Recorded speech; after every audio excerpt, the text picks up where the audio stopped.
Deus transforma a tristeza em alegria.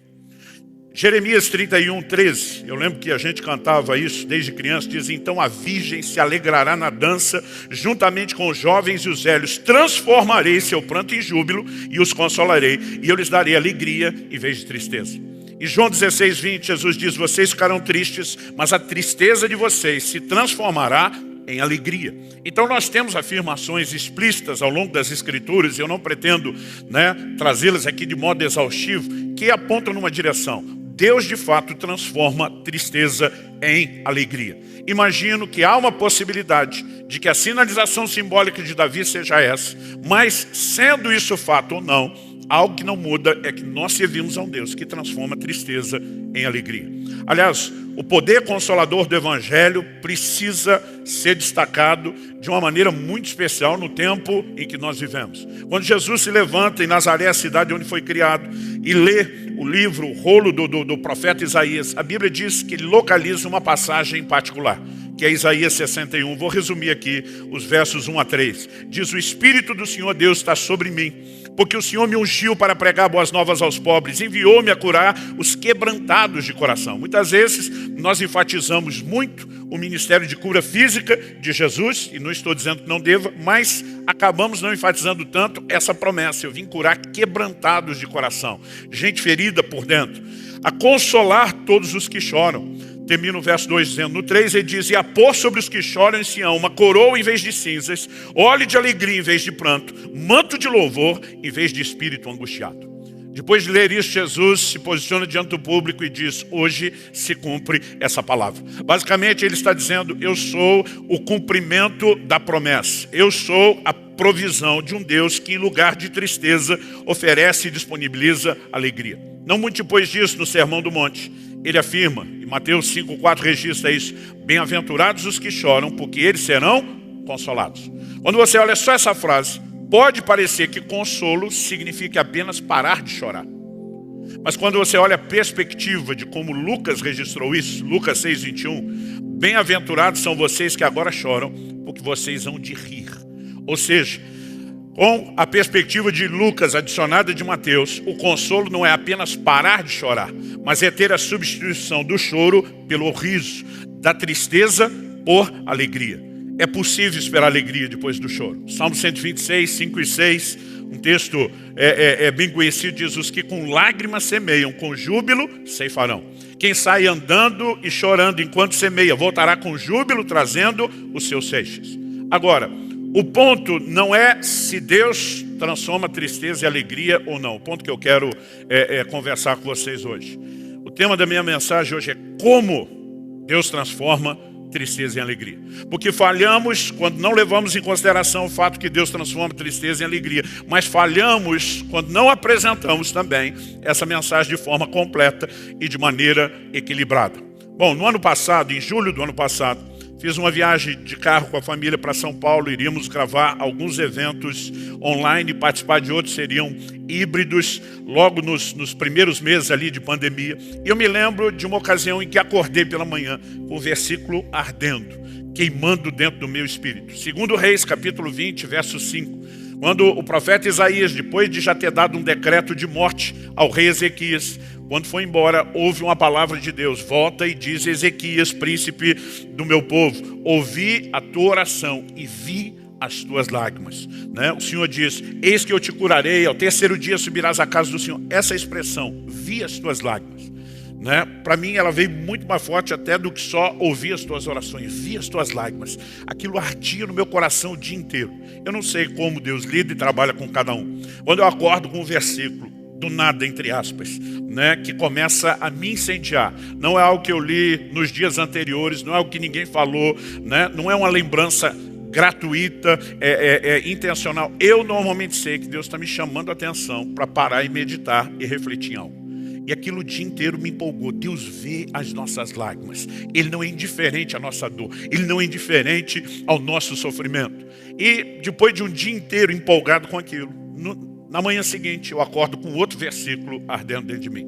Mas o versículo parecia ser quase que a mensagem oposta. Malaquias 2,13. O Senhor diz: vocês cobrem o meu altar com choro, com gemidos, com lágrimas, e eu não vos ouço. E minha vontade era dizer, peraí, ontem o senhor via as lágrimas, como que hoje o senhor não está nem aí para as lágrimas? Mas eu entendi que na verdade Deus estava propondo uma espécie de quebra-cabeça. Decifre o enigma, resolva isso. Nós sabemos que a Bíblia não se contradiz, né? Deus vê as nossas lágrimas ou é indiferente a elas. Então, uma vez que a Bíblia não se contradiz, diante de toda aparente contradição, o que nós temos é só um desafio de interpretação. E eu lembro que eu comecei a matutar naquilo. E passei alguns dias, né? Saí de São Paulo, parei primeiro na casa do meu pastor. E eu lembro que naqueles 2 dias que nós ficamos com ele, nós tivemos em 2 ocasiões um culto com as nossas famílias. Eu lembro que num momento específico ele olha para mim e diz, você quer compartilhar uma palavra? Eu falei, uma palavra não. Eu quero compartilhar uma dúvida. O senhor prega hoje, depois eu venho com a dúvida, né? E eu apresentei o dilema. Falei, gente, vocês podem me ajudar nisso? E todo mundo só balançou a cabeça e diz, nunca pensamos desse jeito, nunca avaliamos isso. E por onde eu passava, eu conversava com os pastores nos eventos que fomos. E aí, Deus está atento ou indiferente, né, às lágrimas? A maioria diz, puxa, não tinha colocado as coisas lado a lado dessa forma. E eu fiquei alguns dias processando aquilo. Talvez a viagem toda, eu sei que levou mais de uma semana, pode ter sido em torno de uns 10 dias. E eu lembro quando estávamos voltando, já estávamos assim, quase já na divisa do Paraná, que acho que é um quarto final da viagem. Eu virei para minha esposa e falei, você se importa de assumir o volante e dirigir? Ela olhou para mim e disse, está cansado? Eu falei, amor, você sabe que eu não canso, né? Sou daqueles fominha do volante na estrada. E eu falei, mas está baixando um download em banda larga aqui do céu e eu não posso perder isso. Nós trocamos de lugar e eu puxei o computador, comecei a escrever que nem um doido, era um sábado. Ela falou, pelo jeito já temos a mensagem de amanhã, né? Que era o culto de domingo. Eu falei, de amanhã não, nós temos a série do mês todo, né? E eu lembro que eu passei o mês todo de agosto aqui, pregando que brincando eu chamei de a teologia das lágrimas, né? Nós trabalhamos essa ideia de um Deus que transforma tristeza em alegria. E desde o primeiro domingo eu sabia, mas assim, era algo muito forte no meu coração, né? Que seria impossível esgotar o assunto naqueles 4 domingos. E eu acabei sentando, escrevi um livro inteiro, foi publicado pela Mundo Cristão, como Deus transforma a tristeza em alegria. Eu sei que os que são filiados aí ao núcleo estão recebendo um de presente hoje. E eu fiquei assim muito empolgado. Agora eu tenho a difícil missão de, num período curto, resumir isso tudo para vocês. Então vou pedir que vocês me ouçam bem depressa, né? A primeira parte dessa equação que Deus me fez entender é que existem tipos distintos de choro, de tristeza. Por exemplo, em 2 Coríntios 7:10, Paulo diz que a tristeza segundo Deus produz arrependimento, né? Mas a tristeza segundo o mundo produz morte. Não são tristezas iguais. Logo, nem todo choro é igual. E a primeira coisa que Deus me fez perceber foi essa distinção dos tipos de lágrima, dos tipos de choro. Quando, por exemplo, a Bíblia fala de Deus prestando atenção ao choro, né? E daqui a pouco eu vou dar alguns exemplos desses que chamam a atenção de Deus, normalmente eles são uma linguagem de fé e de confiança. Mas normalmente quando o assunto é Deus indiferente, isso tem a ver com um contexto de pecado onde não houve arrependimento. Por exemplo, em Malaquias 2:13, quando Deus diz, vocês cobrem o meu altar com choro, com lágrimas, com gemidos, eu não vos ouço. O versículo seguinte explica. E vocês perguntam por quê? E a resposta divina é, porque o Senhor foi testemunha da aliança entre ti e a mulher da tua mocidade, com a qual tu foste desleal. Deus está dizendo, camarada, você sequer honra a aliança matrimonial e acha que só porque chorou, né, eu vou ficar com dó de você. É como se ele estivesse dizendo, a linguagem nossa atual, é ruim que seu choro vai levar a algum lugar. Aliás, em alguns lugares parece que a forma como o evangelho é comunicado não fala muita coisa a respeito do sofrimento, né? Em outros, parece que a gente exagera, valoriza. Um dia uma pessoa falou, pois é, pastor, como diz a Sagrada Escritura, quem não chora não mama. Eu falei, isso aí está na Bíblia? Não, rapaz. Ele falou, tá não? Eu falei, tá não. Ele falou, mas bem que podia estar. Né? E aí você fica tentando entender o quanto daquilo é sério e o quanto é brincadeira. Mas na cabeça de alguns o choro parece quase misto. Se Deus vê as lágrimas, é só dar uma choradinha e está tudo resolvido. Nós temos vários exemplos de lágrimas que foram ignoradas. Uma delas, Gênesis 27:38, fala sobre Esaú. Logo depois dele perder a bênção de seu pai Isaque, a Bíblia diz, levantando Esaú a voz, chorou. Gênesis só fala isso, não dá explicação. Quem explica o ocorrido é o livro de Hebreus. Em Hebreus 12:16, a Bíblia diz, nós não podemos ser devassos, né, profanos, como Esaú, que vendeu o direito de primogenitura por um prato de lentilha. E no verso seguinte, o 17 de Hebreus 12, a Bíblia diz, pois sabeis também que, posteriormente, querendo herdar a bênção, foi rejeitado, pois não achou lugar de arrependimento, embora com lágrimas o tivesse buscado. Onde existe lágrimas sem arrependimento, você não vai ver nenhum tipo de intervenção divina. Por quê?